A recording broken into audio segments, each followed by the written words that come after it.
মুন্সিগঞ্জ ৩ আসনের সাবেক সংসদ সদস্য মোহাম্মদ ফয়সালকে হত্যা মামলায় ৫ দিনের রিমান্ড শেষে আজ সকালে মুন্সিগঞ্জ জেলা দায়রা জজ আদালতে তোলা হয়।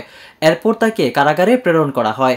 এ সময় মুন্সিগঞ্জ দায়রা জজ আদালত প্রাঙ্গণে বিএনপির নেতাকর্মীরা জড়ো হয় এবং বিভিন্ন স্লোগান দেন তারা। স্লোগান শেষে বক্তব্য রাখেন মুন্সিগঞ্জ জেলা যুবদলের সদস্য সচিব মাসুদ রানা।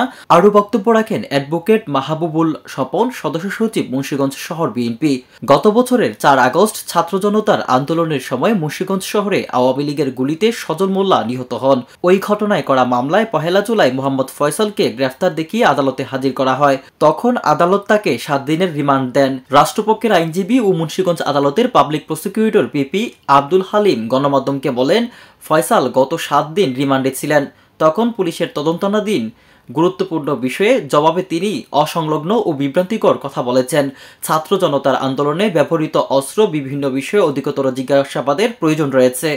আপনারা জানেন যে গত বছর বৈষম্যবিরোধী ছাত্র আন্দোলনের সময় যে ইতিহাসের সবচেয়ে বর্বরোচিত হত্যাকাণ্ডটি ঘটেছিল, আমাদের যারা শহীদ হয়েছিলেন রিফজল, সজল, রিয়াজুল, আমাদের যারাই শহীদ হয়েছিলেন, এই সমস্ত হত্যাকাণ্ডের পিছনে মুন্সিগঞ্জের সাবেক যেই স্বতন্ত্র সাংসদ ছিলেন ফয়সাল বিপ্লব, উনি এবং ওনার যে বাহিনী যারা এই হত্যাকাণ্ডটি ঘটেছিল, এটা মুন্সিগঞ্জের সমস্ত মানুষ স্পষ্ট হয়ে যায়। শুধু যারা একমাত্র আওয়ামী লীগ, যাদের মধ্যে বিবেক নেই, তারাই একমাত্র বলবে যে এই হত্যাকাণ্ডের মধ্যে তারা জড়িত।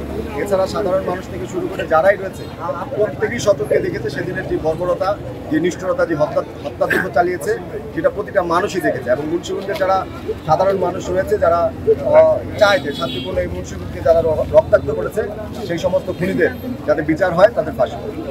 আমরা এই মুন্সিগঞ্জের বাসীর পক্ষ থেকে আমরা খুনিদের বিচার চাই। যারা আমাদের ভাইদেরকে আমাদের বুকের থেকে, তাদের পরিবার থেকে নিয়ে গেছে এবং হত্যা করেছে, আমরা প্রতিটা হত্যাকাণ্ডের বিচার চাই। সারা বাংলাদেশে যত বিএনপির এবং ছাত্র জনতার যারা হত্যা করেছে, যারা স্বৈরাচারের দোসর ছিল এবং যারা স্বৈরাচারের সমর্থন করে, আমরা তাদেরও বিচার চাই। কারণ এরা স্বৈরাচারের দোসর। এই পর্যন্ত বাংলাদেশে বিএনপির এই শত শত নেতাকর্মী খুন গুম হয়েছে এবং বৈষম্য বিরোধী ছাত্র আন্দোলনে সরকারিভাবেও না, বেসরকারিভাবে ২০০০-এর মতো, এবং আমাদের হিসাবে বিএনপির ৪২২ জন নেতাকর্মীকে হত্যা করা হয়েছে। আমরা মুন্সিগঞ্জের এই কোর্ট প্রাঙ্গণ থেকে সারা বর্তমান সরকারের কাছে দাবি জানাই, আমরা প্রতিটা হত্যাকাণ্ডের বিচার চাই, বিচার চাই, বিচার চাই। আব্দুর রফির রিপোর্ট, আমার বার্তা।